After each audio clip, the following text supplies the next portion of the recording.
आज आपण मध्यमान कसं काढायचं ते एका उदाहरणाच्या सहाय्यानं बघू.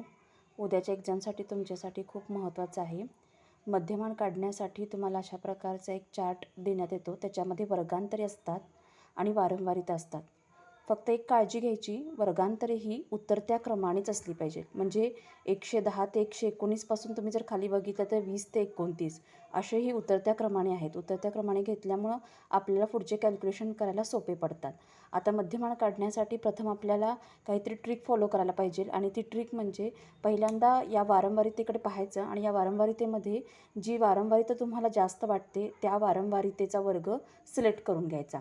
त्यासाठी जवळ एक पेन्सिल ठेवा आणि अशा प्रकारे एक्झाममध्ये जी वारंवारिता जास्त असेल त्याला अशा प्रकारे अधोरेखित करून घ्यायचं आहे आपल्याला. हे कशासाठी? कारण आपल्याला पुढे मध्यमान काढताना फॉर्म्युलामध्ये बऱ्याचशा गोष्टी आपल्याला त्याच्यामध्ये पुट करायच्या आहेत. त्याच्यासाठी आपण हे सिलेक्ट करून घेतलेलं आहे. आता हे जे सिलेक्ट केलेलं आहे तर त्याच्यासमोर विचलन हे लिहिलेलं आहे. आता ह्या विचलनामध्ये जिथे आपण सिलेक्ट केलेलं आहे त्याच्यासमोर 0 लिहिणार आहोत.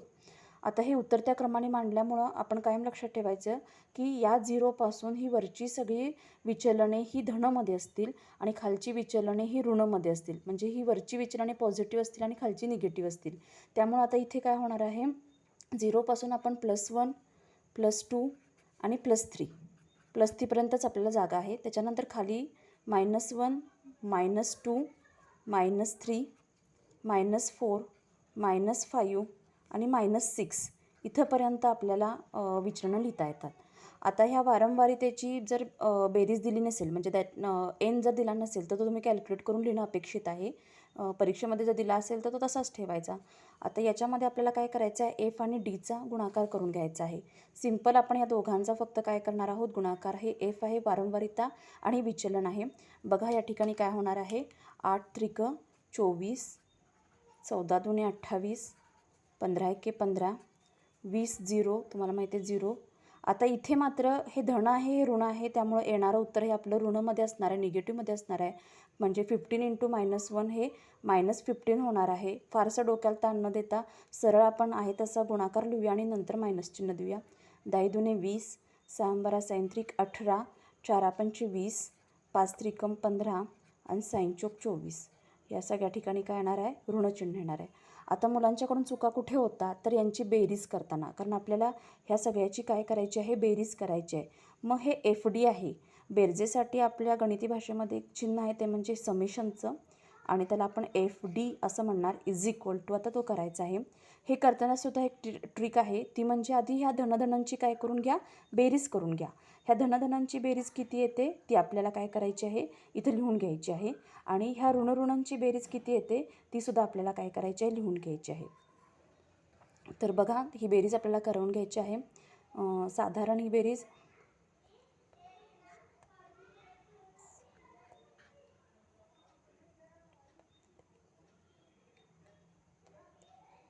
67 आलेली आहे आणि ह्याची बेरीज करून घ्या. 5 8 आणि 5 13, 13 आणि 5 18, 18 आणि 4 22, 2 3 4 5 6 7 8 9 10 11 112.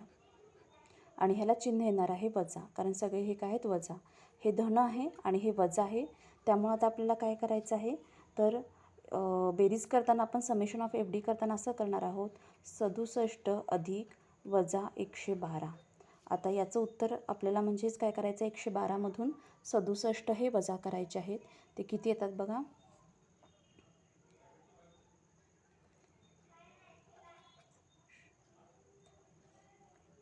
45 वजा 45 म्हणजे समेशन ऑफ FD आपलं उत्तर आलेलं आहे ते म्हणजे वजा 45. बघा चिन्ह लक्षात ठेवावं लागतं आपल्याला, वजा 45. आता तुम्हाला माहिती आहे मध्यमानाचं सूत्र सर्वांना पाठ करायला सांगितलेलं होतं. ते मध्यमानाचं सूत्र आपण लिहून घेऊया.